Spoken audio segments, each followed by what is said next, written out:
At so ayun na nga, good day mga kanganibay, ang ani naman sa inyo.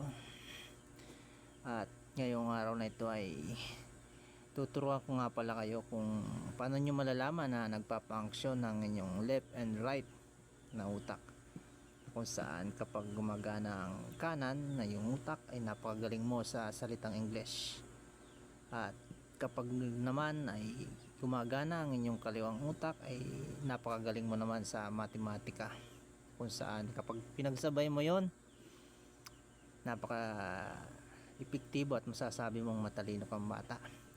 At ayun na nga, ituturo ko na nga sa inyo kung paano masasabi na gumagana ang kaliwat kanan mong utak. Itong kanan na kamay mo ay inyong ipupukpok sa kanan mong hita. Ganyan, pupok mo siya.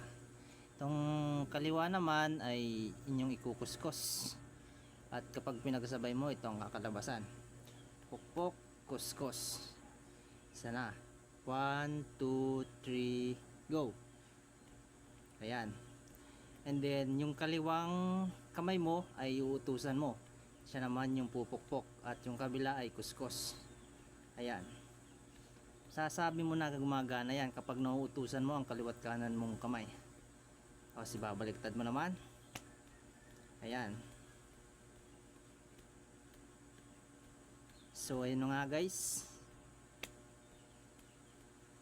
At masasabi natin na gumagana ang kaliwat kanan nating utak. At ayan. At sa school naman nakakasabay tayo kung may matatalino mga klase ay nasasabay natin. At napakabihira lang ng nakakagawa nito. Ayan.